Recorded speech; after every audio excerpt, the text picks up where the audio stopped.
সকাল সকাল 30টা টাকা আম্মুর কাছ থেকে নিয়ে বের হলাম। আব্বু অনেক কষ্ট পাচ্ছে বুঝতে পারছি, বাট কিছু করার নাই। আজকে ভার্সিটিতে আমার পরীক্ষা, তাই তাড়াতাড়ি করে বাসের জন্য বাস স্টেশনে দাঁড়িয়ে গেলাম। অনেকক্ষণ পরে বাস এলে বাসে জায়গা নাই, যে দাঁড়িয়ে যামু। অনেক কষ্টে বাসের ভিতরে গেলাম। 10 মিনিট পরে ভার্সিটিতে চলে আসলাম। আর আমি নেমে গেলাম, বাসা থেকে না খেয়ে চলে আসলাম। হাতে আছে 20 টাকা, বাসায় যেতে লাগবে 10 টাকা, আর 10 টাকা আমার কাছে থাকবে। ওই 10 টাকা দিয়ে একটা রুটি খেতে পারমো। দোকান থেকে একটা রুটি কিনলাম আর খেলাম, সাথে 1 গ্লাস পানি খেলাম। 10 টাকা দিলাম। তখন দোকানদার বলে, মামা 12টা দেন, 10 টাকা না। মামা রুটি 10টা না? মামা, রুটি 10 টাকা, সাথে 1 গ্লাস পানি, আর পানি হলো 2 টাকা। মামা 2 টাকা পরে দিয়ে দেই, আমার কাছে যে টাকাটা আছে সেই টাকা দিয়ে বাস ভাড়া দিয়ে বাসা যেতে হবে। ঠিক আছে মামা, পরে দিয়েন। আমি ভার্সিটির ভিতরে চলে গেলাম। সোজা আমি আমার সিট খুঁজতে লাগলাম। 1 মিনিট পরে আমি পেয়ে গেলাম। আমি বসে আছি সিটে। সবাই চলে আসলে, কিন্তু আমার সাথে যে লোকটা বসবে সে এখন আসে নাই। স্যারও চলে আসলে খাতা দিবে, তখনই একটা মেয়ে এসে হাজির। সবাই ওই মেয়ের দিকে হ্যাঁ করে তাকিয়ে আছে। দেখতে ঠিক পরীর মতো সুন্দর, বাট এই মেয়ে এখানে কেন? কখনো তো দেখি নাই এই মেয়েকে আমাদের ভার্সিটিতে। তখনই স্যার, আরে আদিবা, ভিতরে আসো। আর সবাই শোনো, ওর নাম আদিবা। আজ থেকে সে তোমাদের সাথে পরীক্ষা দিবে আর সে তোমাদের সাথে পড়বে। যাও, তোমার সিটে গিয়ে বসো।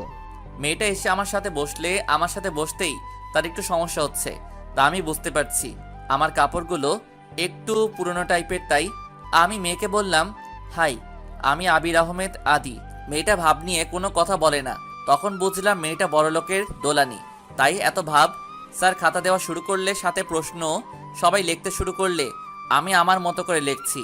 সবাই এক্সট্রা পেপার নিচে, আমি শুধু তাকিয়ে তাকিয়ে দেখছি আর ভাবছি কি এমন লেখছে তাদের এত এক্সট্রা পেপার লাগে। আমার তো আরও অনেক পৃষ্ঠা বাকি আছে। দেখতে দেখতে প্রায় সময় শেষের দিকে চলে এসেছে। তারপরে গিয়ে একটা এক্সট্রা পেপার নিলাম। একইভাবে ঠিক সময় লিখে পরীক্ষাটা দিলাম। সবাই বের হয়ে সব বন্ধুদের সঙ্গে কত কথা বলছে, বাট আমি বলতে পারছি না, কারণ আমার কোনো বন্ধু নাই। আমার পোশাক দেখে কেউ আমাকে বন্ধু বানাতে চায় না, আর আমিও কারো বন্ধু হতে চাই না। বাসায় আসার জন্য বাসে উঠলাম। 10 মিনিট পরে আমাকে বাসার কাছে নামিয়ে দিলে আমি বাসায় ঢুকি।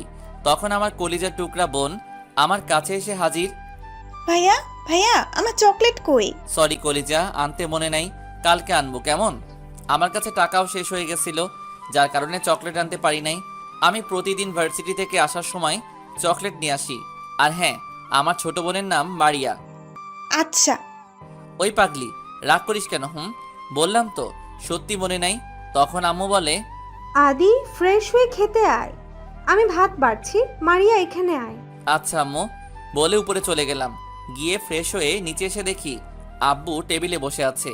তাই আমি আবার চলে গেলাম উপরে। আমি আর মারিয়া অনেকবার ডাকছে খাবার টেবিল আসার জন্য, বাট আমি চলে গেলাম আমার রুমে।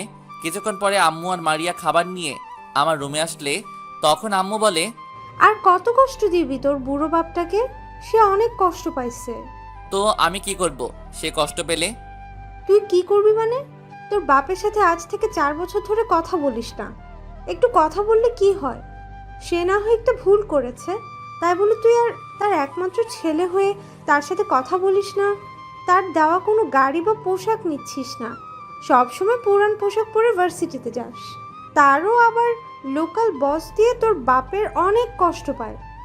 কার জন্য সে এত টাকা ইনকাম করে বল?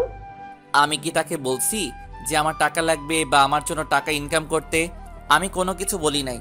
আর আমি তো এই বাড়ি থেকে চলে যেতে চাইছিলাম, শুধু তোমার অনুরোধটা আমি ফেলতে পারি না।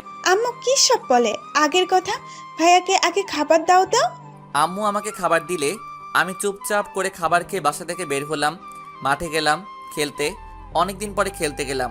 আমাকে মাঠে দেখে এলাকার ছোট ভাইরা অনেক খুশি হলে সবাই আমার কাছে আসলে, আর সবাই বলছে, ভাই, এতদিন পরে আপনি মাঠে আসলেন। আমি বললাম তাহলে চলে যাই আমি। আসলে আমাকে সবাই সম্মান করে। আব্বুর জন্য আমার পরিচয়টা দিয়ে নেই, আমি আবির আহমেদ আদি, আদি গ্রুপের মালিক। আব্বু হলো দেশের 10 জন ধনীদের মধ্যে একজন। আর একটা ছোট বোন আছে, নাম মারিয়া। আপনারা তো জানেন আমি আমার বোনকে অনেক ভালোবাসি। আম্মু বাসায় থাকে, আমাদের জন্য মজার মজার রান্না করে। আমাদের বাসা সবাই ঢুকতে পারে না। গেটের সামনে একটা লক আছে, যা চোখের ফিঙ্গারে বা আঙুলের চাপের মধ্যে খুলে বা দারোয়ান দিয়ে খুলাই, কারণ আব্বু অনেক শত্রু আছে যদি কোনো ক্ষতি করে। তাই মাঠে সবার সাথে অনেকক্ষণ ক্রিকেট খেললাম। ভালো লাগলে সন্ধ্যার সময় বাসায় গেলাম, গিয়ে হাত মুখ ধুয়ে পড়ার টেবিলে বসলাম। অনেকক্ষণ পড়ার পরে আম্মু এক গ্লাস দুধ আর কিছু হালকা নাস্তা দিয়ে গেলে আমি ওইগুলো খেয়ে আবার পড়তে বসলাম। পড়তে পড়তে 11টা বেজে গেছে। আম্মু আমাকে পড়ার টেবিলে থেকে তুলে নিয়ে খাবার টেবিলে বসালে খাবার খেতে আমি হাত ধুয়ে খেতে বসলাম। আম্মু আমাকে বেড়ে দিলে আমি খেয়ে আবারও পড়ার টেবিলে গেলাম। পড়তে পড়তে পড়ার টেবিলে ঘুমিয়ে গেলাম। সকালবেলা ঘুম থেকে উঠে ফ্রেশ হয়ে হালকা নাস্তা করে বের হলাম বাস স্টেশনে, কিন্তু আজকে আর বাস আসছে না। কি করা যায়? দেখলাম একটা গাড়ি আসছে। আমি সিগন্যাল দিলাম। গাড়িটা থামালে আমি বললাম যে আমাকে একটু লিফট দেওয়া যায়? কোনো বাস পাওয়া যাচ্ছে না, আমার পরীক্ষা ভার্সিটিতে। আর তখন ড্রাইভার, আসলে ভাই, আমি তো ড্রাইভার। আমাকে বলা হয়েছে ম্যাডাম ছাড়া যেন আর কেউ এই গাড়িতে না ওঠে। পিছনে ম্যাডাম আছে, তাকে আপনি বলেন দেখতে পারেন। ম্যাডামের কাছে যাই, গিয়ে দেখি এই কি, এ তো আদিবা। আমি বললাম প্লিজ একটু লিফট দেন, বাস পাওয়া যাচ্ছে না। ভাইয়া, আব্বু তোকে কি বলছে? ছোট লোকগুলোর কথা শোনার জন্য গাড়ি থামাইতেছো? আমার দেরি হচ্ছে, তাড়াতাড়ি চলো। ড্রাইভার গাড়ি নিয়ে চলে গেলে তখন আমি বললাম, শালি মনে হয় না আমার আব্বুর থেকে বড়লোক হবি, এত ভাব তোদের। বলে রাস্তার একপাশে দাঁড়িয়ে আছি। দেখলাম একটা বাস আসলে আমি সাথে সাথে দৌড়ে উঠে গেলাম।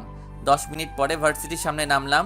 রুটির দোকানে গিয়ে আগে 2 টাকা দিলাম, তারপরে ভার্সিটির ভিতরে গেলাম। গিয়ে দেখি সবাই লেখছে। পরীক্ষা 5 মিনিট আগে শুরু হয়ে গেছে। আমি ভিতরে গেলাম।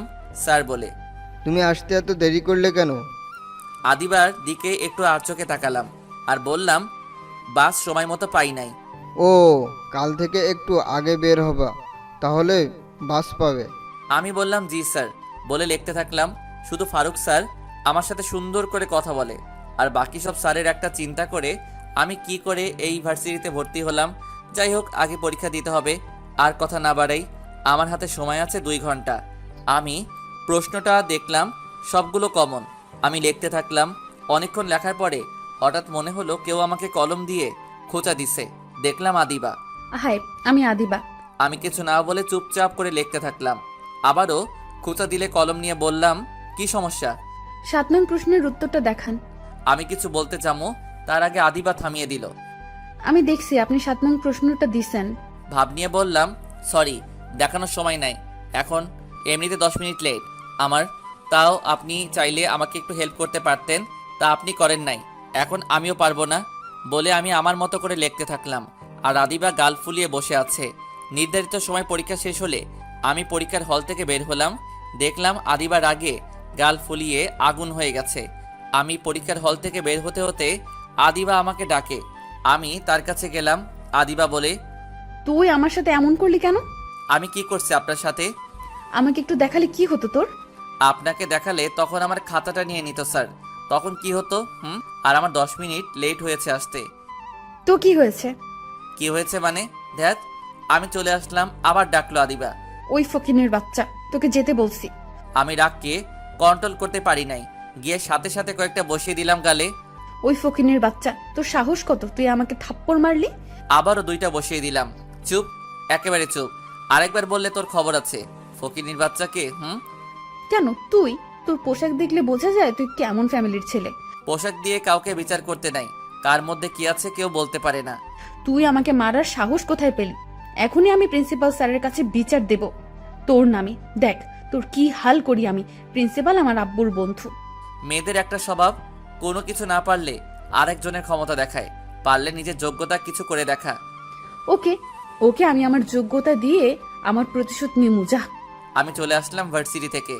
আজকে ছোট বোনের জন্য চকলেট দিতে হবে, তাই আজকের বাসে না গিয়ে হেঁটে হেঁটে বাসায় আসলাম।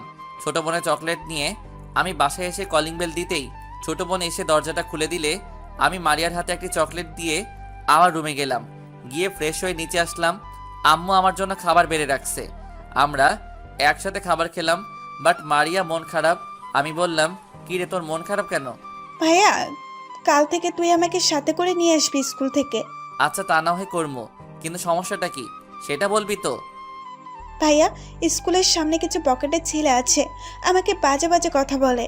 আমার রাগটা আরও বেড়ে গেলে, আচ্ছা তুই আমাকে একটু দেখিয়ে দিস তো কারা এই ছেলে পেলে। এখন গিয়ে ঘুমা যা।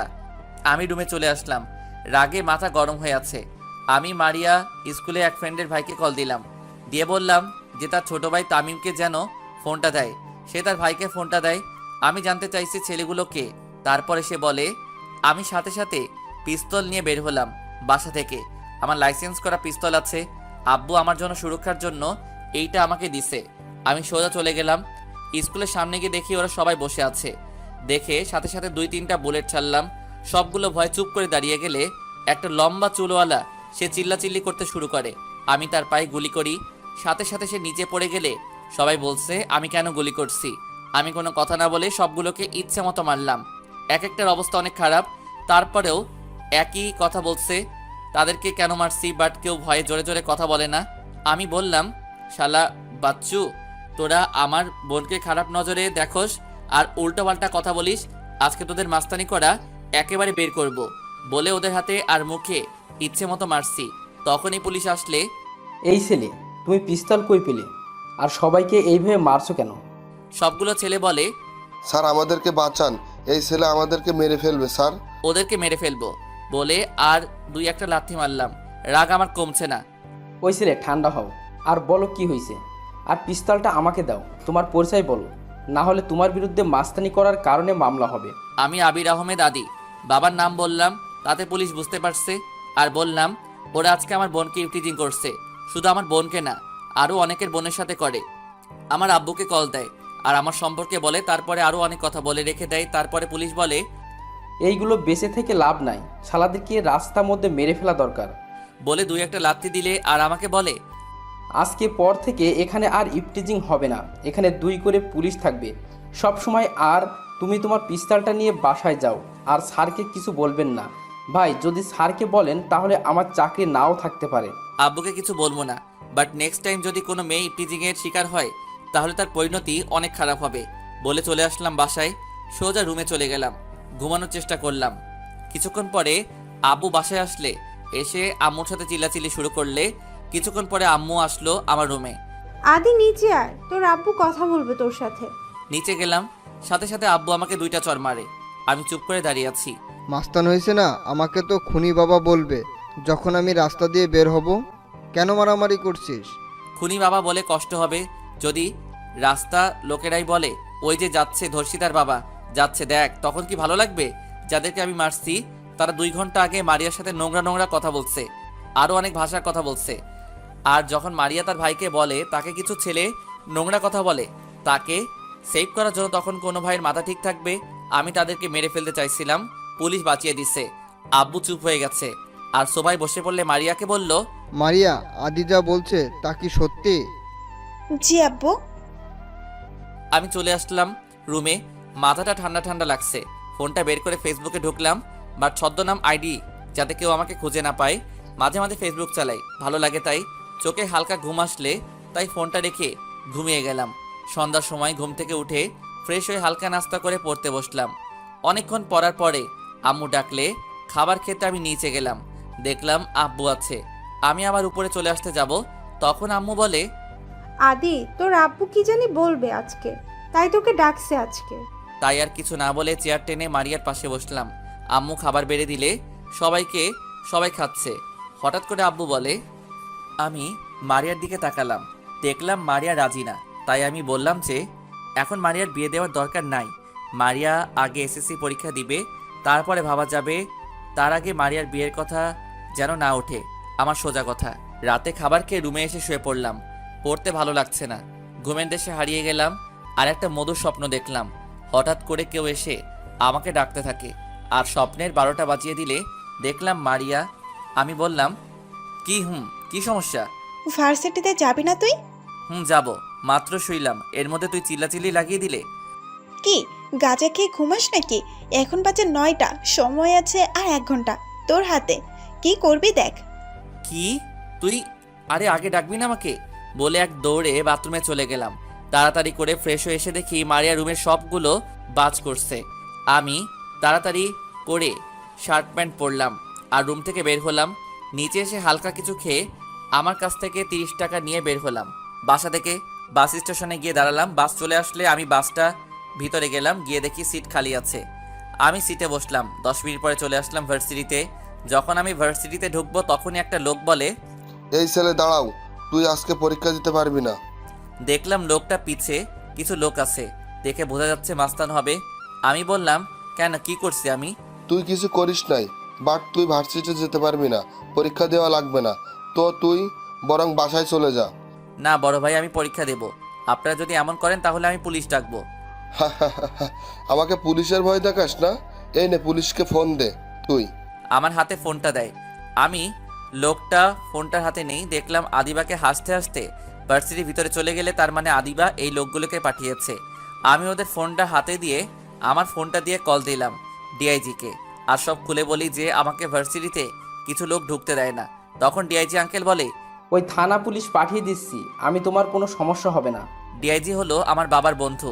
আমি বললাম, ওকে আঙ্কেল, তাড়াতাড়ি পাঠিয়ে দেন, আমার পরীক্ষার সময় কম আঙ্কেল বলে ওকে। আর ওই লোকগুলো হাসছে আর বলছে, আরে পুলিশ আমাদের দেখলে সালাম দেয়, তুই পুলিশকে ফোন দিয়ে ওকে, পুলিশে আসলে তোকে আবার মামলা বলবো ঢুকিয়ে দিতে। আমি চুপ করে দাঁড়িয়ে আছি।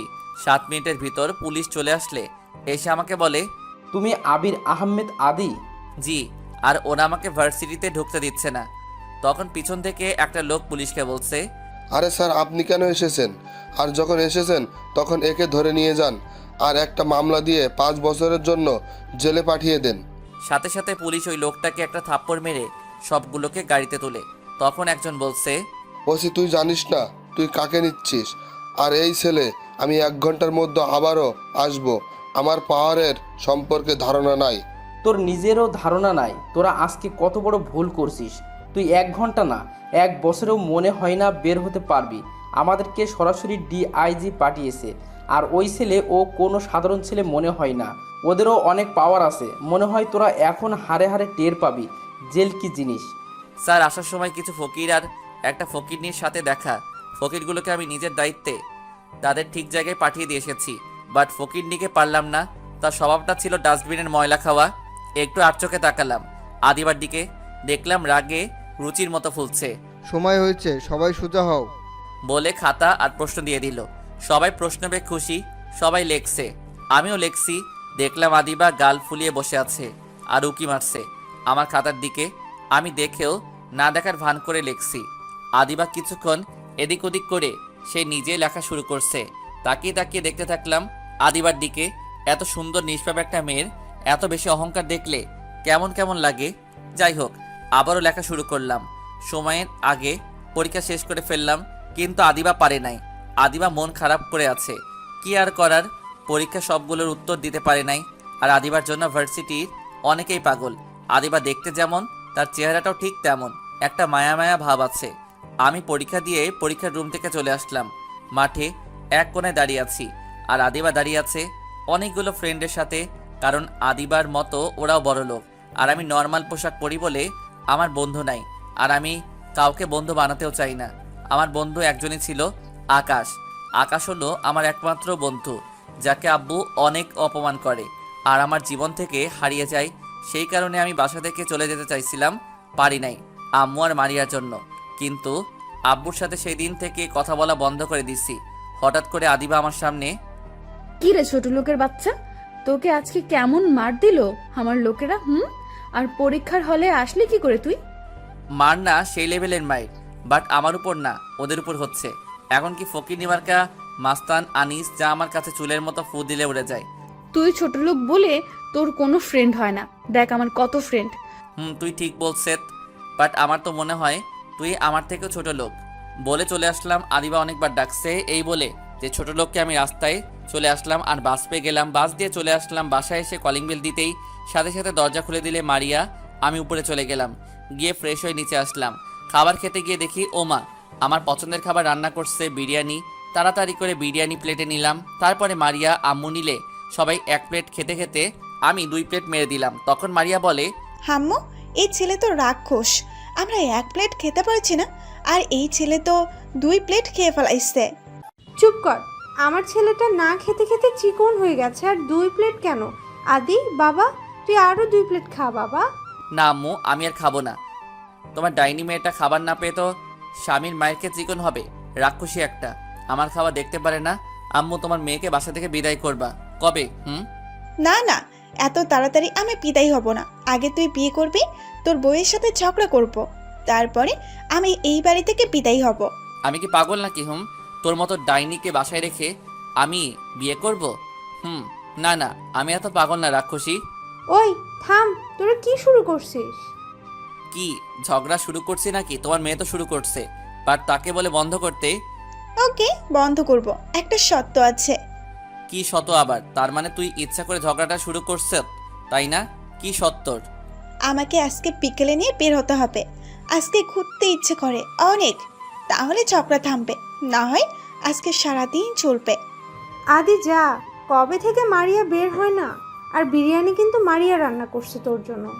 এই কাহিনী না? আচ্ছা যা, নিয়ে যাবো, এখন আর বিরক্ত করবি না ওকে, বলে রুমে চলে গেলাম।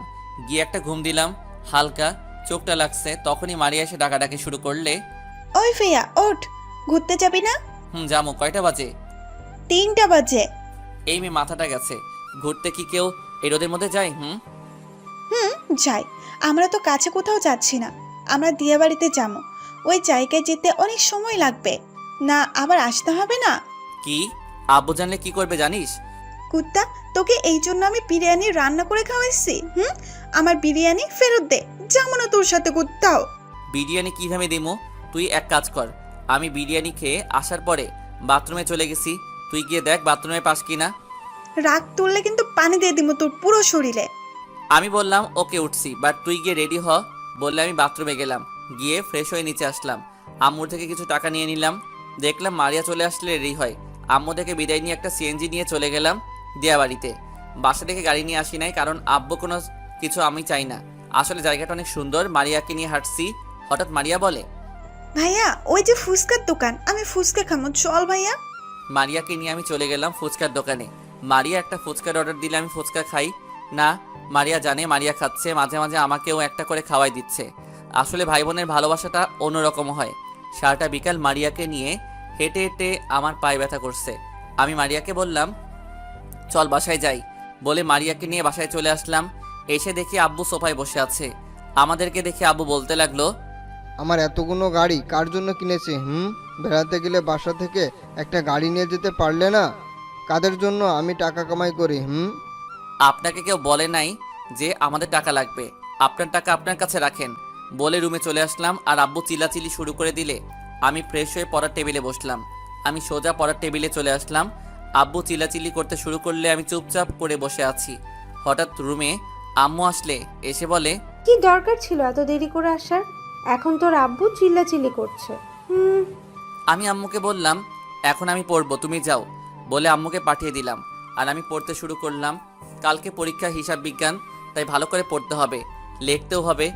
রাত ভরে শুধু লেখছি আর লেখছি। কখন যে পড়ার টেবিলে ঘুমিয়ে গেলাম। সকালবেলা কারো ধাক্কায় আমার ঘুমটা ভেঙে আমি দেখলাম মারিয়া। ওই, তোর না পরীক্ষা আর তুই এখন ঘুমাস? পরীক্ষা? আমার টেনশন তোর কেন? টেনশন তো আমারই থাকবে, কারণ আমি সব সময় চাই আমার ভাইয়া যে ভার্সিটির 1 নাম্বার হয়ে থাকে, 2 নাম্বার হতে যেন না হয়। এই কাহিনী না? আচ্ছা যা, দেখবি তোর ভাই 1 নাম্বার হবে। আচ্ছা যাও, এখন গিয়ে ফ্রেশ হয়ে নিচে আসো, 8:40 বাজে। আমি তোমার রুমটা গুছিয়ে দেই। ওকে, বলে বাথরুমে চলে গেলাম। গিয়ে গোসল করে এসে দেখি রুমটা গুছিয়ে বসে আছে মারিয়া। আমি রেডি হয়ে মারিয়া আর আমি একসাথে নিচে গেলাম। আমি নাস্তা করে বের হলাম। বাস স্টেশনে গিয়ে দাঁড়িয়ে আছি। বাস এলে আমি বাসে করে ভার্সিটিতে আসলাম। আজকে একটু তাড়াতাড়ি চলে আসলাম। মাঠে এক কোণে বসে আছি আর ভাবছি আকাশের কথা। আকাশ থাকলে না কত ভালো হতো। হঠাৎ করে একটা কাশির শব্দ হলে দেখলাম আদিবা আমার সামনে দাঁড়িয়ে আছে কিছু ফ্রেন্ড নিয়ে। আমি বললাম, সমস্যা কি আপনার? সমস্যা হলে তুই আচ্ছা বলতে তুই কেমনি এই ভার্সিটিতে ভর্তি হলি? তোর মতো ফকিনির পোলা তো এই ভার্সিটিতে চান্স পাওয়ার কথা না। সে আপনি না জানলেও চলবে। আপনি আমার পিছে পড়ছেন কেন? আর আপনি জানেন আমি ফকিনি না, কোটিপতির ছেলে। এমনিতে হতে পারে আমার বাবা 10 জনের একজন। হুমা বলে কি এই ফকিনের বাচ্চা?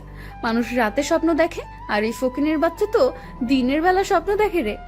আমার রাত চেপে বসলে মাথা, এই মাইয়া শুধু আমাকে ফকিনি বলে। এইটা শুনে আমি ক্লান্ত হয়ে গেছি। আজকে কিছু একটা করতেই হবে। থাপ্পড় দেওয়া যাবে না। একেবারে যখন তার শিক্ষা হয় নাই তার, আর হবেও না। তাই মনে মনে সিদ্ধান্ত নিয়ে ফেললাম, তার ফ্রেন্ডের সামনে তার ঠোঁটে কিস দিয়ে দিলাম। আদিবা অনেক জোরাজোরি করছে ছাড়ার জন্য। আমি শক্ত করে ধরে রাখছি। 30 সেকেন্ড পরে ছেড়ে দিছি আর বললাম, এখন কি করবি? এই ফকিনি বাচ্চা, তোকে কিস করছে, এখন কি করবি? তোকে তো আমি দেখে নেব। যা যা, পারলে কিছু করে দেখাস। বলে চলে এলাম পরীক্ষার হলে। সময় আছে 10 মিনিট। একা একা বসে আছি। হঠাৎ করে একটা মেয়ে আসলে বলে, হাই, আমি জান্নাতুল ইসলাম ঈশা। আবির আহমেদ আদি। আমরা কি ফ্রেন্ড হতে পারি? না। কেন, কোনো সমস্যা? আদিবা আপনাকে আমার কাছে পাঠাচ্ছে প্রতিশোধ নেবার জন্য, তাই না? আপনার কি তাই মনে হয়? আর আমি কারো হুকুমের চাকর না, ওকে? ফ্রেন্ড হতে হবে না। ওকে ওকে, আপনি রেখে যাচ্ছেন কেন? আমরা এখন থেকে ফ্রেন্ড, ওকে? তাহলে তুই করে বলবি, আপনি না, ওকে? এর মধ্যে আদিবা তার ফ্রেন্ডের নিয়ে চলে আসলে, আর আমি জান্নাতুলকে বললাম, এখন তুই গিয়ে তোর সিটে বস। এক ফকিন্নি আরেক ফকিন্নির খবর রাখে। তখন বলে হাসতে থাকে তার ফ্রেন্ডগুলো। যে মেয়ে ফকিন্নি কিস খায়, সে মেয়েছে কত বড় লোক তা আমার জানা হয়ে গেছে। তখন আদিবা সাথে সাথে আমার শার্টের কলার ধরে ফেলায়। আরও কিছু একটা বলতে যাবে, এর মধ্যে স্যার চলে আসলো। কি হয়েছে এইসব? স্যার, এই তো ছোট লোকটা তোমাকে কি করেছে সে? আমাকে স্যার বলতে পারবো না। যদি বলতে না পারো তাহলে ওকে ছেড়ে আর সোজা হয়ে বসো। আদিবা লক্ষ্মী মেয়ের মতো করে আমাকে ছেড়ে দিল, আর আমি সোজা হয়ে বসলাম। তখন স্যার সবার উদ্দেশ্য করে বলে, এইটা হলো শিক্ষা প্রতিষ্ঠান। এখানে ছোট লোক বড় লোক বলতে কিছুই নাই। এখানে সবাই জ্ঞান অর্জন করার জন্য এসেছে। তুমি বড় লোক বলে আরেকজনকে ঘৃণা করবা তা না, সবাই এখানে মিলেমিশে থাকবা। আর কখন আদির সাথে আদিবা ঝগড়া না দেখিয়ে বলে দিলাম, যদি দেখি তাহলে সত্যি সত্যি দুজনের জন্য অনেক কঠিন শাস্তি আছে। আমি স্যারের কথা শুনে চুপ হয়ে গেলাম। আর এই বজ্জাত মেয়ে থেকে একটু দূরে থাকা ভালো। স্যার পরীক্ষার খাতা আর প্রশ্ন দিলে আমি প্রশ্ন পেয়ে ভালো লাগছে, কারণ আজকে আমার সব কমন পড়েছে। আমি মন দিয়ে লেখা শুরু করলাম। হিসাব বিজ্ঞান। এই টাকা নিয়ে মাথা গরম করে পরীক্ষা দেওয়া যায় না, ঠান্ডা মাথায় লিখতে হয়। যা আবেদা ছিল তাই সহজ করে নিলাম, তারপরে নগদ ছিল তাও করে নিলাম, তারপরে খতিয়ান করে নিলাম।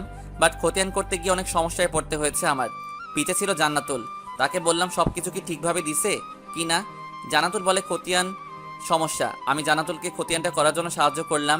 এইভাবে সবগুলো উত্তর সুন্দরভাবে করে নিলাম। আর দেখলাম আদিবা কাটাকাটি করা শুরু করে দিছে, আর আমার দিকে আর চোখে তাকায়। চোখে চোখ পড়তেই আমরা দুইজনই চোখ নামিয়ে নিলাম। স্যার যথাসময় সবার খাতা নিয়ে নিলে আমি বের হলাম পরীক্ষার হল থেকে। তখন জান্নাতুল বলে, আদি, মাঠে একটু দাঁড়া, আমি আসছি। ওকে তুই আয়। বলে আমি এক কোণে দাঁড়িয়ে আছি। 2 মিনিট পরে জান্নাতুল আসলে আমরা দাঁড়িয়ে কথা বলছি। হঠাৎ করে আদিবা চলে আসলে, সাথে তার ফ্রেন্ডরাও আছে। আদিবা বলে, দেখ দেখ, এক ফকিন্নি আরেক ফকিন্নির কাছে আইছে, দেখলে বমি বমি আসে। পমি আমাকে দেখে আসে নাকি অন্য কোনো কাহিনী আছে? পরে তো আবার আমার উপর অন্য কোনো মামলা ঢুকিয়ে দিবে। তখন আদিবা রেগে গিয়ে আমার শার্টের কলার ধরে বলে, কি বলতে চাস তুই? আর ফকিন্নি তো ফকিন্নি, চিন্তা ভাবনা থাকে। ফকিন্নিকে এত অহংকার কিসের তোমার? তুমি দেখতে সুন্দরী, বাবার টাকা আছে বেশি, এই জন্য? তোর বাপের থেকেও আমার আব্বুর টাকা কম না। আর একবার যদি ফকিন্নি কথাটা মুখ দিয়ে বের হয়, তাহলে আমার থেকে খারাপ কেউ হবে না। সাথে সাথে আদিবা চুপ হয়ে গেল। জান্নাতুল, আমি গেলাম। দাঁড়া, তুই এখন এখানে দাঁড়িয়ে আছি কেন? যাও এখান থেকে। ওকে, যাচ্ছি। আরে কি দরকার ছিল ওই মেয়ের সাথে ঝগড়া করার? মেয়েটা একটু বেশি অহংকারী, আর তোকে ফকিনি ফকিনি বলে তাই একটু রাগ হয়েছে। আচ্ছা, তোর বাসায় কি কে আছে রে? আর থাকিস কোথায়? কেন রে, জেনে কি করবি? আরে বল না শুনি। আম্মু আব্বু ছোট বোন আর আমি। তোর কে কে আছে? আম্মু আব্বু আর আমি। কি করে আঙ্কেল? আদি গ্রুপ মেসেঞ্জার পদে আছে। তোর আব্বু কি করে? কাজ করে। তোর বাসা কোথায়? ঠিকানা আপনাদেরকে বললাম না? তোর কোথায়? এই ঠিকানাটা আমাদের। ভালো, এখন চল বাসায় যেতে হবে। ওকে চল, আমি একটা রিক্সা নিয়ে তোকে নামিয়ে দিয়ে আসি, কেমন? এই না না না, আমি যে একাই যেতে পারবো, বরং তুই ঠিকঠাক বাসায় যা, কেমন? ওকে, বাট তোর ফোন নাম্বারটা আমাকে দে। 0140686। ওকে, এখন আমি আসি। বলে জান্নাতুলের থেকে বিদায় নিয়ে চলে আসলাম বাসে করে আমার ভার্সিটির সামনে। দাঁড়িয়ে পড়ে আমি বাসে করে বাসার সামনে চলে আসলে টাকা দিয়ে গাড়ি থেকে নামলাম। গেট খুলে নিলাম। দরজায় কলিং বেল দিতেই আম্মু দরজা খুলে দিলে আমি বললাম, তুমি কেন? আম্মু, মারিয়া কই? মারিয়া কি স্কুল থেকে আসে নাই? মারিয়া তো স্কুল থেকে ওই কখন এসেছে, কিন্তু সে তার রুমে মন খারাপ করে বসে আছে। কেন, কি হয়েছে ওর? কি জানি, কিছু বলছে না আমাকে। আম্মু, তুমি জানতে চাইবে না কি হয়েছে? দেখ, আমি যাচ্ছি ওর কাছে, তুমি খাবার সাজাও টেবিলে। বলে মারিয়ার রুমে গেলাম। গিয়ে দেখি মারিয়া চুপচাপ করে খাটের এক কোণে বসে আছে। আমি বললাম, কি হয়েছে আমার রাক্ষসী বোনটাকে? কে কি বলেছে? কি হয়েছে মারিয়া, আমাকে বল বোন আমার। মারিয়া আমাকে জড়িয়ে ধরে কেঁদে দিল। আরে আরে, আমার বোনটা কাঁদে কেন? কে কি বলছে বল আমাকে। ভাই, আজকে না সোহান নামের একটা ছেলে আমাকে প্রপোজ করছে। আমি রাজি হই নাই বলে আমাকে বলছে কালকে যদি আমি স্কুলে যাই আর ওর প্রপোজটা গ্রহণ না করি তাহলে নাকি আমাকে সে সবার সামনে অপমান করবে। সোহানটা কে আমাকে একটু বলতো। আমাদের স্কুলের সভাপতির ছেলে, অনেক বখাটে। আচ্ছা, এই জন্য তোর মন খারাপ তাই না? আচ্ছা চল, এখন খাবার খাবি, ঠিক আছে? পরে দেখছি কি করা যায়। তুই খাবার টেবিলে যা, আমি ফ্রেশ হয়ে আসছি। আমি যাচ্ছি, তুমি আসো। আর আমার চকলেটটা কই? চকলেট আগে একটা হাসি দে তুই, তারপরে পাবি। সবসময় কি হাসি আসছে নাকি? কিন্তু চকলেটের জন্য হলেও জোর করে হাসি দিতে হয়। আমি সেটা জানি। তোর হাসিটা দেখলে আমার ভালো লাগে বোন। তুই সবসময় এভাবে হাসি খুশি থাকবি, কেমন? আর এই নে তোর চকলেট। ভাইয়া, আমি নিচে যাচ্ছি, তুমি আসো। আমি বললাম আসছি বলে আমার রুমে গেলাম। গিয়ে দেখে একটা কল আসলে কলটা কেটে আমার এক বন্ধুকে কল দিলাম। তার বাসা মারিয়ার স্কুলের সাথে। আমি বললাম, বন্ধু, সোহানের সম্পর্কে কিছু বলবি আমাকে? কেন, কি হয়েছে একটু বলবি আমাকে? তেমন কিছু না। সোহান একটা বখাটে ছেলে, শুধু মেয়েদের পিছন পিছন ঘুরে আর প্রপোজ করে। রাজি না হলে মেয়েটার ইজ্জত হারাতে হয়। বাপের ক্ষমতা, টাকা আর পুলিশ, এইটার কারণে তাকে কেউ কোনো ক্ষতি করতে পারে না। ওকে বন্ধু, ধন্যবাদ তোকে, বাই। একটু বিজি আছি, পরে কথা বলবো বলে কলটা কেটে দিলাম। বন্ধুর সাথে কথা বলার কারণটা হলো সোহানের ক্ষমতা সম্পর্কে জেনে নিলাম। আমাদের থেকে পাওয়া কম আছে। এর মধ্যে ফোনটা বেজে ওঠে। আমি রিসিভ করি। ওপাশ থেকে একটা কণ্ঠ ভেসে আসছে। কুত্তা, বান্দর, হনুমান, শয়তান, আমার ফোনটা কাটলি কেন? আরে কে আপনি? আমাকে বকছেন কেন? তোকে খুন করে ফেলবো, শয়তান পোলা। আরে আজব, কে আপনি? আগে নাম বলেন। এর মধ্যে মারিয়ার ডাকাডাকি। ভাইয়া, খেতে আয়। আমি এখন খাবো না, বাই। আরে আরে শোন, আমি জান্নাতুল। আরে খাচ্ছর মেয়ে, তুই আমাকে বকছিস তাই না? আচ্ছা দোস্ত, আমি আগে খেয়ে আসি, কেমন? ওকে যা, খেয়ে এসে আমাকে একটা কল দিবি, কেমন? বলে খেতে গেলাম। গিয়ে দেখি মারিয়ার আম্মু বসে আছে আমার জন্য। সবার সাথে খেয়ে এসে আমি একটা ঘুম দিলাম। সন্ধ্যার সময় ঘুম থেকে উঠে দেখি অনেকগুলো কল। জান্নাতুলের সাথে সাথে ব্যাক করলাম। সরি। রাখ তো সরি, তোকে যে বললাম কল দিবার জন্য, তার কি হলো? তুই কল দিছিলি আমাকে? তুই কল দিছিলি আমাকে? সরি রে, আমি ভুলে গেছিলাম, তাই সরি বললাম রে। ওকে। আর শোন, কালকে আমার সাথে দেখা করতে পারবি বিকেলে? ওকে, পারবো। কখন কোথায় আসতে হবে? আমি বলে দেবো তোকে। ওকে, বাই। তারপরে আমি চলে গেলাম আমাদের বাসার ছাদে। বিকালটা কাটালাম ছাদে, ভালো লাগলো। সন্ধ্যার সময় রুমে আসলাম। কাল থেকে ভার্সিটি বন্ধ কিছুদিনের জন্য, তাই রুমে ঘুমানোর চেষ্টা করছি। তখন আম্মু আসলে এসে বলে নাস্তা খেয়ে যেতে। আমি চলে গেলাম নাস্তা করতে। নাস্তা করে এসে বললাম আমাকে যেন আর ডাক না দেয়, বলে চলে আসলাম। রুমে এসে একটা ঘুম দিলাম। কি একেবারে সকালে মারিয়ার ডাকে ঘুম ভেঙে গেলে মারিয়াকে নিয়ে স্কুলে যাব। মারিয়াকে নিচে পাঠিয়ে আমি রেডি হলাম, সাথে পিস্তলটাও নিলাম। আম্মুর কাছ থেকে কিছু টাকা নিলাম। মারিয়াকে নিয়ে স্কুলে আসলাম। বললাম তুই আগে যা, দেখবো ছেলেটা কে। ওকে। মারিয়া ঢুকলে আমি তার পিছু পিছু ঢুকলাম। আমি একটা সাইডে দাঁড়িয়ে আছি, মারিয়ার দিকে তাকিয়ে আছি। হঠাৎ করে একটা ছেলে মারিয়ার হাত ধরে ফেলায়। আমার তো রাগে মাথাটা আগুন হয়ে গেলে, আমার হাতের কাছে একটা লাঠি ছিল। দৌড়ে গিয়ে যে হাত দিয়ে মারিয়া হাত ধরে রাখছে, সেই হাতের মাঝে একটা বাড়ি দিতেই সে একটা চিল্লানি দিয়ে নিচে পড়ে গেলে আমি তাকে ইচ্ছে মতো মারলাম। স্কুলে সবাই আমার দিকে তাকিয়ে আছে। কোথা থেকে যেন কিছু লোক আসলে আমি পিস্তলটা হাতে নিয়ে একটা ফাঁকা আওয়াজ করতে সবাই চুপ হয়ে গেছে। সোহান ছেলেটাকে মারার পরে কিছুক্ষণ পরে একটা লোক আসলে আর সাথে পুলিশ লোকজন এসে সোহানকে বাবা বাবা বলে বুকে টেনে নিলে, আর আমাকে পুলিশ ধরে সাথে সাথে স্কুলের ভিতরে চলে আসলে আরেকজন। আর সে হলে কিছুক্ষণ পরে একটা লোক আসলে আর সাথে পুলিশ লোকটাকে এসে সোহানকে বাবা বাবা বলে বুকে টেনে নিলে আর আমাকে পুলিশের হাতে ধরিয়ে দিল, এই বলে যে আমি নাকি মাস্তানি করি, চাঁদাবাজি করি, আরও অনেক কিছু বলে। তখন সাথে সাথে পুলিশের আরও গাড়ি চলে আসলো। আমার রাগ কমেছে না শালা, আমার বোনের হাত ধরা পুলিশের হাতে থাকা অবস্থায় আরে দুই একটা লাথি মেরে দিলাম। তখন পুলিশ আমাকে মারতে যাবে, ঠিক তখনই ডিআইজি চলে আসলে আর জোরে বলে, থাম। আরে স্যার, আপনি এখানে বুঝতে পারছি। এই মাস্তানকে ধরার জন্য এসেছেন তাই না? সমস্যা নেই স্যার, ওকে আমরা ধরে ফেলেছি। চুপ করো, তোমাকে কে পুলিশের চাকরি দিচ্ছে? কেন স্যার, আপনি জানেন না আমাদেরকে সরকার চাকরি দিচ্ছে স্যাসরাদের ধরার জন্য? ডিআইজি আঙ্কেল বলে, তুমি কাকে ধরেছো? সে মাস্তান। এর মধ্যে আরও কয়েকটা গাড়ি ঢুকলে স্কুলে দেখে বুঝে ফেলাইছি আব্বু এসেছে আর ডিআইজি আঙ্কেলকে আব্বু পাঠাইছে। আব্বু গাড়ি থেকে নামতে পুরো স্কুলের মানুষের ভিড় পড়ে গেছে। আর যে পুলিশ আমাকে ধরে রাখছে সেই পুলিশ আমার হাত ছেড়ে দিয়ে আব্বুর কাছে চলে গেলে সেফটের জন্য আমি সেই সুযোগে সোহানকে আরও মারতে থাকলাম। আমার সব রাগ তার উপরে মিঠালাম। শালা আর সোহানের আব্বু এসে আমাকে ধরে রাখছে, মারতে দিচ্ছে না।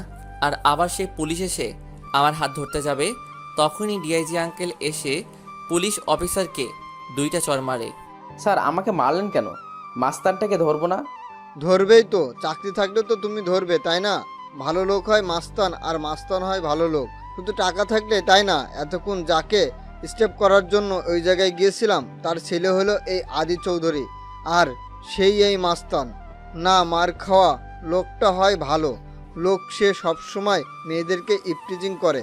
আর আজকেও এই মামুনি যে এই দিকে আসতেছে, মারিয়া যায় তখন বলে এই হলো আদি, ছোট বোন মনে হয়। ওই যে যাকে স্টেপ করার জন্য গিয়েছিলাম তার মেয়েকে আজকে এই মেয়ের সর্বনাশ হয়ে যেত।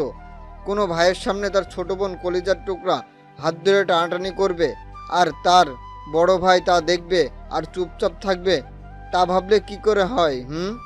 এটাকে ছেলে না বাবা, বেটাকে এখানে শেষ করে দেওয়া উচিত। সাথে সাথে সোহান আর তার বাপ ডিআইজির পায়ে পড়ে যায়। ডিআইজি বলে, আমি কিছু করতে পারবো না, যাদের কাছে তুমি অপরাধী তাদের কাছে যাও। সাথে সাথে মারিয়া পায়ে পড়ে যায়। মারিয়া পা সরিয়ে নেয়, তারপরে আমার কাছে আসে, বাট সোহান আসে না। যদি আবার মারি ভয় পেয়ে আসে না। তারপরে আস্তে আস্তে করে আমার পায়ে পড়ে, তখন একটা লাথি দিয়ে আমার সামনে থেকে সরিয়ে দেই আর বলি, যেখানে আমার বোন তোদেরকে ক্ষমা করে নাই সেখানে তোরা আমার পায়ে ধরতে এসেছিস। বলে আবারও মারতে যাব, তখন আব্বু বলে, থামাদি, এই কুকুরগুলোকে আর মারিস না, তাদেরকে পুলিশের হাতে তুলে দে, শেষ জীবনটা জেলে পচে মরুক। আমি থেমে গেলাম। পুলিশ ওদেরকে নিয়ে গাড়িতে উঠালে তারপরে যে পুলিশটা আমাকে ধরছে সে এসে আমাকে সরি বলে আর বলে, ওই লোকটা আমাকে এমনভাবে বলে যে আমার মাথাটা নষ্ট করে দিল, তাই তোমার সাথে খারাপ ব্যবহার করেছি। সরি ছোট ভাই। স্যার, আপনি আপনার জায়গায় ঠিক কাজটা করেছেন, বাট সত্যিটা না জেনে ভুলটা করেছেন। পুলিশ আঙ্কেল, বাপ বেটাকে এমন শিক্ষা দিয়ে ছাড়বেন যেন কোনো বাপ তার ছেলেকে এমন শিক্ষা না দেয়। এই স্কুলে অনেক মেয়ের জীবনটা নষ্ট করে দিয়েছে ওরা। তুমি চিন্তা করো না মামনি, ওদের কঠিন বিচার হবে। এই বলে পুলিশ চলে গেলে সব ছাত্রছাত্রীরা হাতে তালি দিয়ে আমাকে অভিনন্দন জানালে। আব্বু মারিয়াকে গাড়িতে উঠালে আমাকে উঠতে বলে। আমি উঠি নাই, বললাম একটা কাজ আছে বলে চলে আসলাম। আব্বু মারিয়া গাড়ি করে চলে গেলে আমি হেঁটে হেঁটে বাসায় গেলাম। বাসায় ঢুকতেই আব্বু চিল্লাচিল্লি। আদি, দাঁড়া। কি বলো?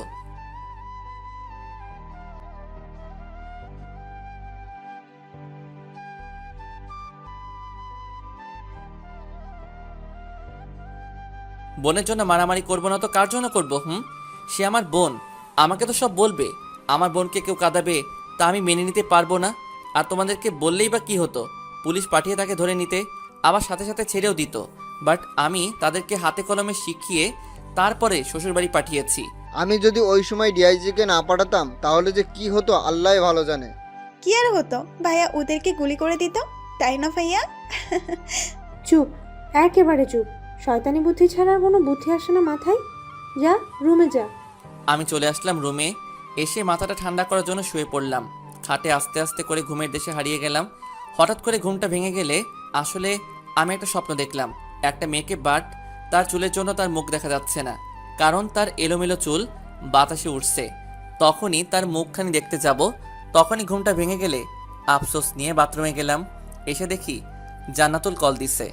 আমি রিসিভ করে তখন জান্নাতুল বলে, এই হারামি, কই তুই? কেন বাসায় কিছু বলবি? শালা তুই না আমার সাথে দেখা করবি? সব কি ভুলে বসে আছিস কুত্তা? ও সরি, আসছি। কই আসতে হবে বল। সরি তোর কাছে রাখ, তুই এই ঠিকানায় চলে আয় কেমন? হুম বলে ফ্রেশ হয়ে নিচে আসলাম। তখন আম্মু বলে, কই যাস বাবা আদি? এই যে আম্মু, একটু বাইরে যাব, বন্ধুর সাথে দেখা করতে। কয়েকটা টাকা দাও তো। আম্মু 500 টাকা দিলে আর বলে তাড়াতাড়ি যেন বাসায় ফিরি। আমি ওকে বলে চলে আসলাম বাহিরে। জান্নাতুলের ঠিকানা গিয়ে দেখি রাক্ষসীটা আগে চলে আসছে। আমি বললাম, বল, দেখা করতে বললি কেন? কোনো সমস্যা হয়েছে নাকি? না, আজকে তোকে আমি ট্রিট দেব, তাই এখানে আসতে বলছি। সত্যি নাকি? বাট হঠাৎ ট্রিট কেন? এমনি তোকে ট্রিট দিতে মন চাইছে, তাই দিলাম। বল কি খাবি? আমার তবে একটা খাবার পছন্দ, বিরিয়ানি। তাই আমি কাচ্চি বিরিয়ানি অর্ডার দিলাম 2 প্লেট। 4 মিনিট পরে বিরিয়ানি আসলে আমরা বিরিয়ানি খেলাম। খেয়ে রেস্টুরেন্ট থেকে বের হলাম। তখন জান্নাতুল বলে, সামনে একটা পার্ক আছে, ওইখানে গিয়ে বসি। চল। চলে গেলাম ওই জায়গায়। প্রায় সময় ওইখানে আসি মারিয়াকে নিয়ে। বিকালটা ভালো লাগে, অনেক বাচ্চা আসে, খেলাধুলা করে, পরিবেশটা দেখতে সুন্দর লাগে। চল ওই জায়গায় বসি। গিয়ে বসলাম। আচ্ছা আদি, তুই কি কখনো প্রেম করছিস? না রে, এইসব প্রেম ভালোবাসা আমার ভালো লাগে না। তুই করছ? না, তবে একটা ছেলেকে আমার খুব ভালো লাগে, বাট ভয় বলতে পারছি না। কি ছেলে না কি? আর তুই ভয় পাস? তোর তো অনেক সাহস। ভালো লাগলে বলে ফেল, আর না হয় পরে আর বলতে পারবি না। আচ্ছা, ছেলেটার নাম কি রে? তখন জান্নাতুল নামটা শুনে আমার মনটা কেমন কেমন যেন করতে শুরু করে দিল। জান্নাতুল যে নামটা বলে সেই নামটা হলো আকাশ। আমার বন্ধুর কথা মনে পড়ে গেল, আমার মনটা খারাপ হয়ে গেল। তখন জান্নাতুল বলে, কি রে, কি হয়েছে তোর আবার? কিছু না। আচ্ছা চল আর বাসায় চলে যাই। কেন, তোর কি ভালো লাগে না? কি হয়েছে বল তো আমায়। আরে কিচ্ছু হয় নাই। আচ্ছা, সামনে তো 14 ফেব্রুয়ারি আসছে, তখন তাকে তুই প্রপোজ করে দিবি কেমন? আমি একটা মেয়ে হয়ে তাকে প্রপোজ করব, সে করতে পারে না? সব সময় কি ছেলেরা প্রপোজ করবে নাকি? এখন থেকে মেয়েরাও করবে। আমি করব না তাকে প্রপোজ। ওকে, না করলে নাই, বাট নিজের জিনিসটা যখন অন্যের সাথে দেখবি তখন দেবদাসী হয়, কান্না করিস কেমন? না না, আমি কান্না করতে পারবো না, আর ওকে অন্য কারোর সাথে দেখতেও পারবো না। আচ্ছা তুই কি দেখবি? কে? না রে, একেবারে বিয়ের সময় দেখব আমাদের দোলাভাইকে। ও মা গো, মেয়ে তো লজ্জাও পাইছে। বাহ বাহ, ভালো তো। কুত্তা, তুই জানিস না মেয়েরা বিয়ের কথা বললে লজ্জা পায়? ও মা, তাই নাকি? এই কথাটা কি সত্যি নাকি? মেয়ে বিয়ের কথা শুনলে লজ্জা পাই? আচ্ছা চল, আজকে তুই আমাদের বাসায়। না রে, আমি বাসায় যেতে হবে এখন। আচ্ছা চল, আমি তোদের বাড়িতে যাব, আন্টি আঙ্কেল আর তোর ছোট বোনের সাথে পরিচয় হই।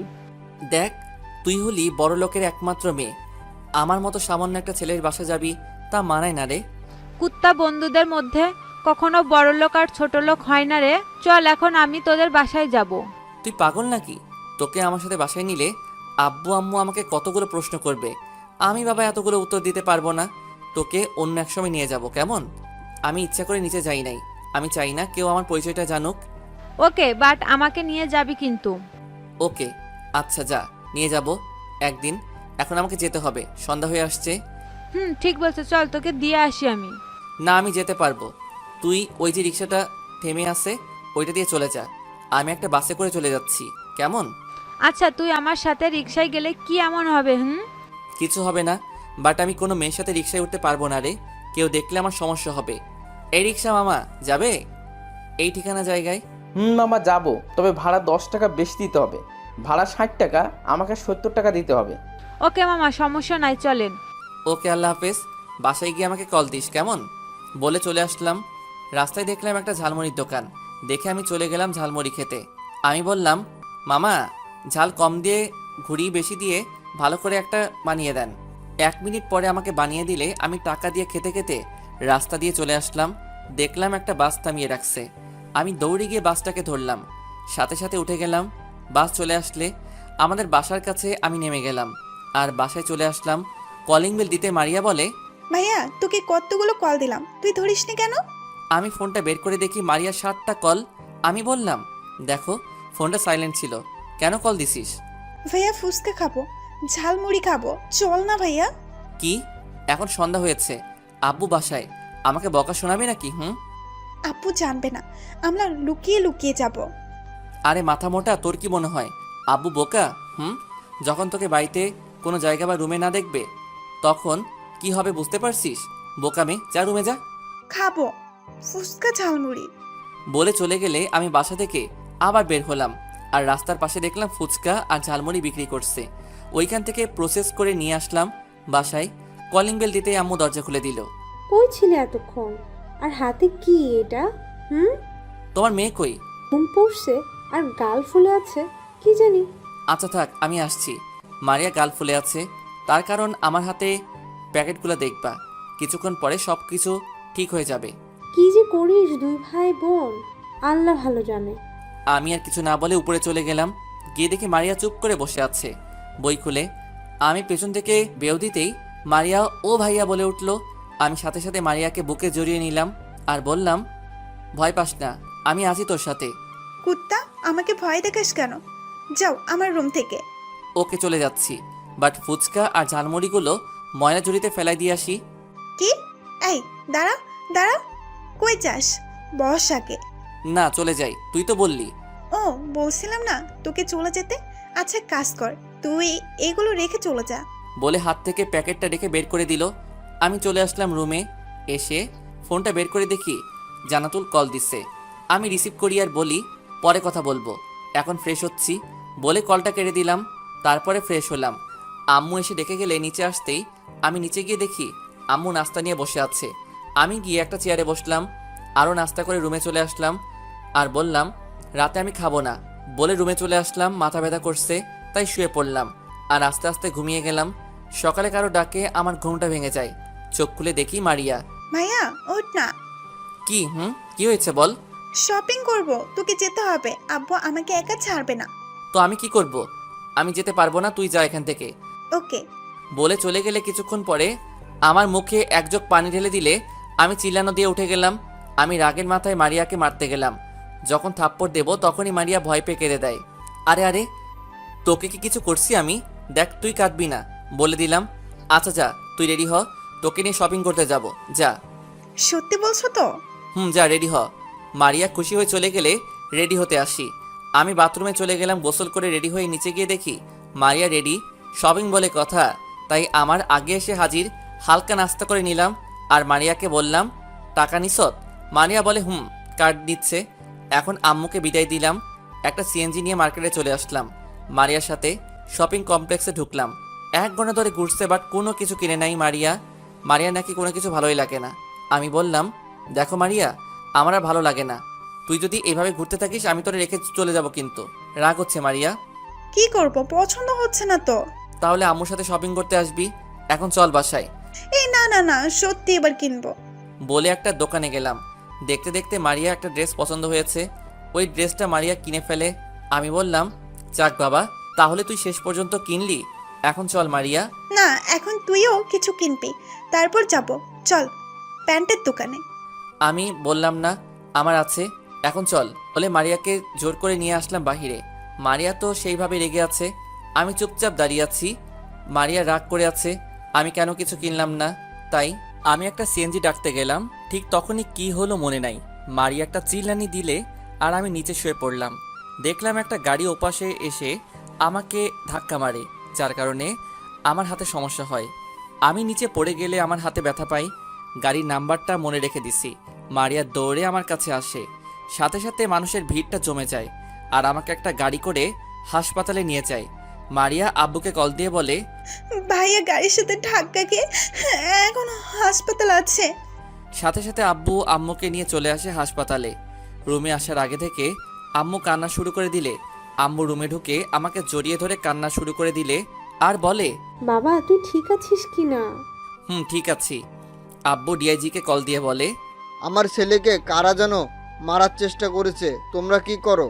বলে চিল্লাচিল্লি শুরু করে দিল। আম্মু গিয়ে মারিয়াকে একটা থাপ্পড় মারে। মারিয়া গালে হাত দিয়ে বসে আছে চুপচাপ। আম্মু, তুমি কেন মারিয়াকে মারছো? মারিয়া আবার কি করছে? মারিয়ার জন্য তো আজ তুই এখানে। মারিয়া যদি তোকে নিয়ে না আসতো তাহলে আজকে তুই হাসপাতালে থাকতি না। ও মা, এখানে মারিয়া কি দোষ? এইটা আমার নিয়তি ছিল। মারিয়া, আমার কাছে আয়। কি হলো, গাল ফুলিয়ে দাঁড়িয়ে আছিস কেন? এখানে আয়। মারিয়া আসে আমার কাছে। আমি বললাম, দেখ, মন খারাপ করে থাকিস না বোন, আম্মু তোর দোষ দিচ্ছে। আমি তো জানি তোর দোষ নাই। নিজের ছেলে রাস্তা দেখে চলতে পারে না, মাঝে আবার আরেকজনকে দোষ দিচ্ছে। তখন আব্বু এসে চিল্লাচিল্লি শুরু করে দিল যে এই বলে, আমার এত গাড়ি, টাকা পয়সা কার জন্য কামাই করি? যেই গাড়ি আমার কোনো কাজে আসে না, 3-4 বছর আগে একটা ছেলের জন্য বাপের সাথে সম্পর্ক নষ্ট হয়ে যায়, আমার কি বাপ ডাক শুনতে ইচ্ছা করে না? আজ যদি তুই গাড়ির নিচে পড়ে মরে যেতিস তাহলে আমাদের কি হতো সেটা একবার ভেবে দেখেছিস? না, যখন নিজে একদিন বাপ হবি তখন বুঝবি আমার কি পরিমাণ কষ্ট হয়েছে। আচ্ছা আদি, তুমি কি কেউকে সন্দেহ করো? না পুলিশ আঙ্কেল। কিছু একটা বলো যেটা দিয়ে আমরা তাকে ধরতে পারি। একটা জিনিস আমার মনে আছে, ওইটা দিয়ে ধরতে পারেন। কি সেইটা বলো, আমরা চেষ্টা করব তাড়াতাড়ি যেন খুঁজে পাই। আদির মা, বলে দিলাম আজ থেকে যেন সে নিজের গাড়ি বাদে বের না হয়। তোমার ছেলের মাথাটা ঢুকিয়ে দিও। আদি কি বলছে তুই শুনছিস? চুপ হয়ে আছি। কি শুরু করছো তোমরা? ভাই অসুস্থ আর তোমরা চিল্লাচিল্লি শুরু করছো? কিছুক্ষণ পরে ডাক্তার আসলে এসে বলে, আপনার রোগী বাসায় নিয়ে যেতে পারেন। আম্মু সাথে সাথে আমাকে তুলে নিলে। একদিকে আম্মু, আরেকদিকে আব্বু, আর মারিয়া মাঝখানে। আব্বু আমাকে শক্ত করে ধরে রাখছে আর আম্মু অন্য দিক দিয়ে ধরে রাখছে। আসলে আজ বুঝলাম আব্বু আম্মু যে কি পরিবার ছাড়া বেঁচে থাকা মানে হয় না। আব্বুর উপর যে রাগ ছিল সেই রাগটা আমার কমে গেছে। আমাকে গাড়িতে ওঠানো হলে একপাশে আম্মু, আরেক পাশে মারিয়া আর আব্বু সামনের সিটে। ঠিক মতো রাস্তা পার হতে পারিস না তুই? পারি তো, বাট কখন যে কি হয়ে গেল আমি বুঝে উঠতে পারি নাই। বুঝবে কি করে? বুঝতে হলে চোখ কান খোলা রাখতে হয়। আবারও ভাইয়াকে বকা দিচ্ছ তোমরা?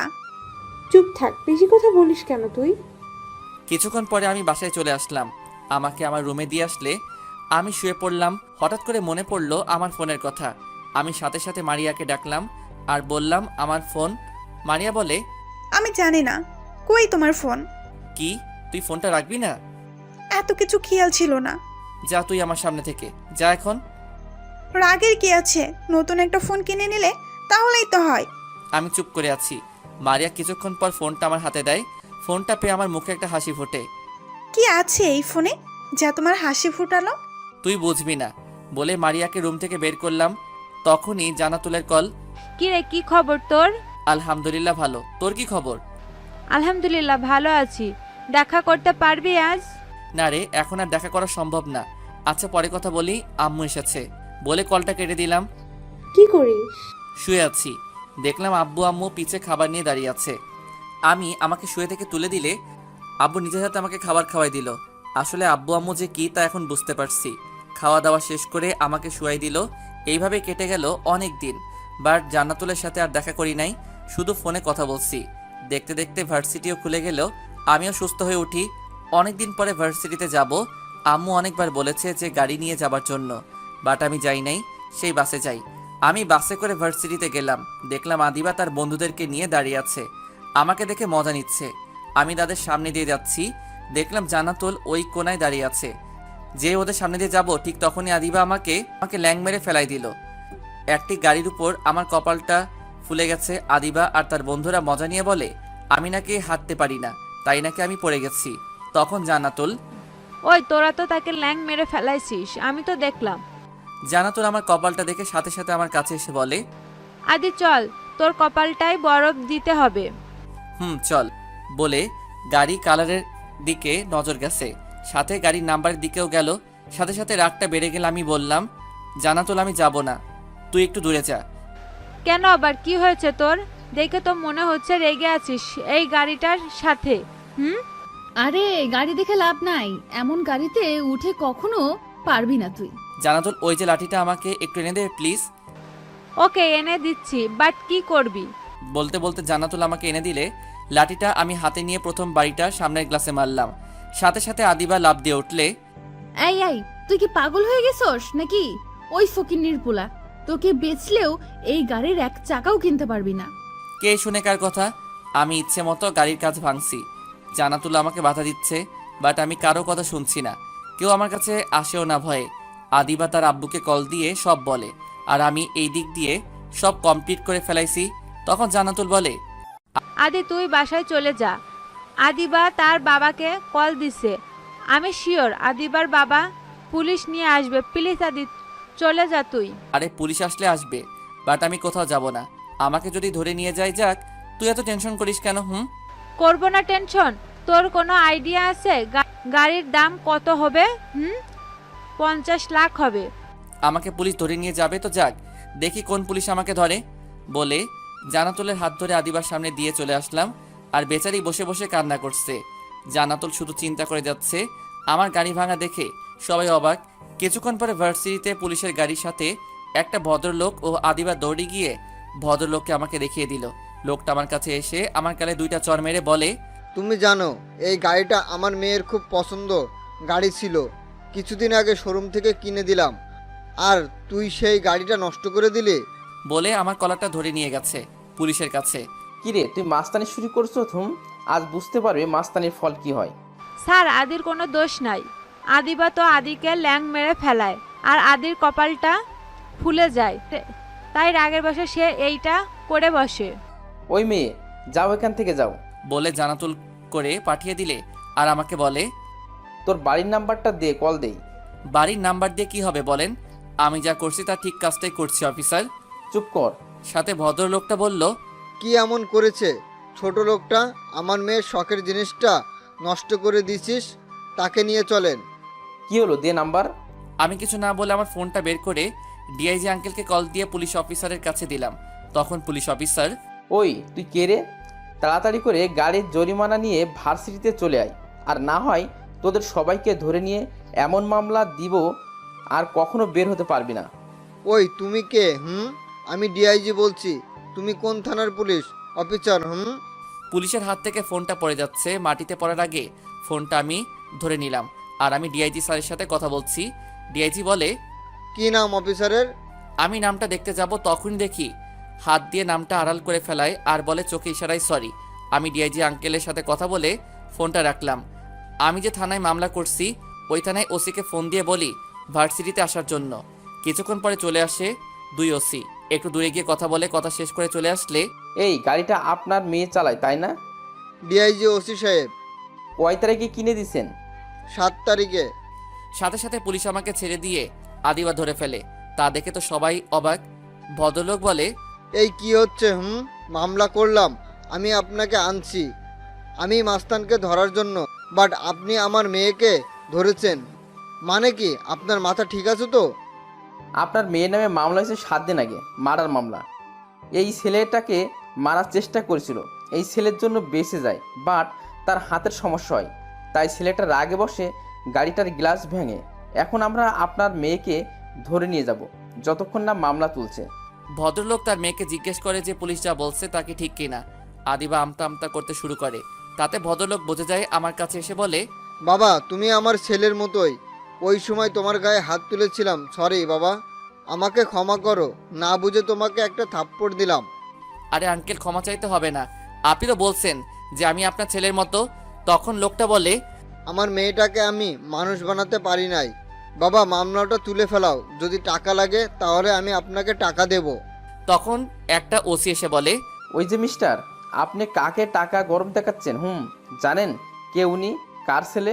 তখন আমি পুলিশ অফিসারকে থামিয়ে দিয়ে ভদ্রলোককে বলি, আপনার মেয়ের বিরুদ্ধে মামলা আমি তুলে নেব, বাট আপনার মেয়েকে এইটা শুধু বলতে বলেন যে আমার কাছে এসে সবার সামনে সরি বলতে, তাহলে আমি মামলা তুলে নেব। তখন আদিবার বাবা, ওকে তোমাকে সরি বলবে। বলে আদিবা কাছে যায় আর সরি বলতে বলে। আদিবা সাথে সাথে মানা করে। আদিবার বাবা সাথে সাথে একটা থাপ্পড় মেরে বলে, যাও বলছি ছেলেটার কাছে সরি বলো। আদিবা রাগে ফুলে আছে, আমার সামনে এসে আমাকে সরি বলে। আমি কিছু না বলে দাঁড়িয়ে আছি। আদিবা আমার সামনে থেকে চলে যায় আর আমি পুলিশকে বলি মামলাটা আমি তুলে নিলাম, সব এখানে শেষ। বলে পুলিশ চলে যায়। তখন জান্নাতুল, ওই আদি, বুঝলাম না কি থেকে কি হলো, আমাকে একটু খুলে বলতে কি হয়েছিল এতক্ষণ? আদিবা যে কিনা এত অহংকার মনের মধ্যে, সে মেয়ে তোকে সরি বলতে বাধ্য হয়েছে? এত কিছু জানতে হবে না তোর, এখন চল ভিতরে যাই, ক্লাসের সময় হয়ে গেছে। চলে, বাট আজকে কোনো কিছু আমি বুঝলাম না, কি হলো? আগে চল ক্লাস করে নেই, তারপরে না হয় একদিন জানাবো। বলে ক্লাসে চলে আসলাম। সবাই আমাকে দেখে চুপ হয়ে গেছে। আমি আমার সিটে বসে পড়লাম। এর মধ্যে স্যার চলে আসলে স্যার এসে আমাকে বলে, আদি তুমি দাঁড়াও তো। আমি দাঁড়িয়ে গেলাম। তখন স্যার বলে, কি হয়েছে আজকে তোমার আর আদিবার মধ্যে একটু বলবা? আর গাড়িটা কেন নষ্ট করছে তারা? স্যার পরীক্ষা যেদিন শেষ হয় সেই দিন আমাকে একটা গাড়ি ধাক্কা মারে। তখন ক্লাসের সবাই অবাক। তখন আমি আবারও বলতে থাকলাম, যখন আমাকে ধাক্কা মারে তখন আমি অল্পের জন্য বেঁচে যাই, বাট আমার হাত মচকে যায়। তার জন্য আমি 1 সপ্তাহ শুধু বিছানায় ছিলাম। 1 সপ্তাহ পরে আমি ঠিক হই, বাট আমার আব্বু তখন পুলিশকে কল দেয় আর মামলা করে। আমি ওই গাড়ির নাম্বার আর কালারটা আমার মনে ছিল, তার উপর ভিত্তি করে আমার মামলাটা নেওয়া হয়। আজ যখন আমি ভার্সিটিতে আসি, এখন আদিবা দাঁড়িয়ে আছে। আমি যখন তার সামনে দিয়ে যাচ্ছি তখন সে আমাকে ল্যাং মেরে ফেলায় আর আমার কপালটা ফুলে যায়। আর যখন দেখলাম ওই গাড়িটা, তখন থেকে আমার পুরা মাথা গরম হয়ে যায় আর রাগের বশে তার গাড়িটা নষ্ট করে ফেলাই। তারপরে কাহিনীটা সবাই দেখছে। আচ্ছা বাদ দে, এখন সবাই মনোযোগ দিয়ে বোর্ডের দিকে তাকাও। আমরা সবাই স্যারের কথা শুনছি। হঠাৎ করে জান্নাতুল আমাকে কলম দিয়ে খোঁচা মেরে বলে, ওই কুত্তা, এত বড় একটা দুর্ঘটনা ঘটে গেল, আমাকে জানালে না কেন? আরে এমনি জানাই নাই। আদিবাকে একটা শিক্ষা দেওয়া দরকার। বাপের টাকা বেশি, অহংকারী দেখায়। তার বাপের টাকা আছে তাই দেখায়, তাতে তোর সমস্যা কই? যাক বাবা, যার জন্য করি চুরি সেই বলে চোর। তোর জন্য বললাম যে তাকে একটা শিক্ষা দেওয়া দরকার, আর তুই আমাকে, যা, তুই কথা বলবি না। আমি তো তোর সাথে মজা করছি, তুই রাগ করিস কেন? আরে আদিবাকে শিক্ষা দেওয়া আমার দরকার নাই। একদিন সে তার নিজের সব ভুল বুঝতে পারবে। সামনে তাকিয়ে দেখি স্যার আমার সামনে। কি এটা কি গল্প করার জায়গা নাকি? যাও, এখন ক্লাস থেকে বের হবে, তোমরা দুজনে যাও। জি স্যার বলে জান্নাতুলকে নিয়ে বের হলাম আর বললাম, তোর জন্য স্যার ক্লাস থেকে আমাকে বের করে দিছে। বারে, আমি কি করছি? আমি যদি বলি তোর জন্য আমাকে বের করে দিছে? আমার জন্য তোকে বের করছে কুত্তা। তুই তো আগে আমাকে খোঁচা মারছত। আমি তোকে খোঁচা মারছি? তুই কথা বললি কেন? তুই কথা না বললে আমাদেরকে আজকে ক্লাস থেকে বের করতো না। ওরে সাতচুন্নি, তুই খোঁচা মারবি আর আমি চুপ করে থাকবো না? থাকবে, তুই চুপ থাকবি কুত্তা। আমি কুত্তা হইলে তুই সাতচুন্নি। আদি, বাসা যেতে হবে রে আমার এখন। কেন, আজকে তোকে ছেলেপক্ষ দেখতে আসবে নাকি? আরে না, আব্বুর শরীরটা ভালো না, তাই যেতে হবে রে। ওকে যা। জান্নাতুলকে একটা রিকশায় তুলে দিলাম আর আমি বাসে করে বাসায় চলে আসলাম। এসে কলিং বেল দিতেই আম্মু দরজাটা খুলে দিল। কি রে বাপ, তোর কি শরীর খারাপ নাকি রে? কপালে হাত দিয়ে বলে, আর তোর কপালে কি হয়েছে? এইভাবে ফুলে আছে কেন? তোর বাপকে আমি কল দিচ্ছি এখনই। আমি আম্মুকে ডাক দিয়ে বলি, আম্মু কি শুরু করছে? আসার সময় উপর দিক তাকিয়ে হাঁটছি, হঠাৎ করে একটা গাছের সাথে ধাক্কা খেয়ে কপালে এই অবস্থা। সত্যি বলতে জানি না আম্মু কি করতো, আর আব্বু জানলে ওই মেয়ে আর বাপকে ধরে নিয়ে আসতো আর কি করতো আল্লাহ জানে। কপালেটা না হয় গাছের সাথে ধাক্কা খেয়ে এমন হলো, বাট গালটা কেমন কেমন যেন হয়ে আছে, মনে হয় তোকে কেউ চর মারছে। আমি তোমার একমাত্র পোলা, তাই তুমি একটু টেনশন করছো বেশি আম্মু। আচ্ছা মারিয়া কি স্কুলে গেছে নাকি আম্মু? আরে না, কাল থেকে মারিয়া পরীক্ষা শুরু, সে পড়ছে। আর তুই কাল থেকে মারিয়াকে নিয়ে যাবি, কেমন? আচ্ছা আম্মু, আমি রুমে গেলাম বলে রুমে চলে আসলাম। এসে ফ্রেশ হয়ে ফোনটা হাতে নিয়ে গেম খেলছি। হঠাৎ করে একটা ফোন আসলে আননোন নাম্বার থেকে আমি ধরি নাই, আবার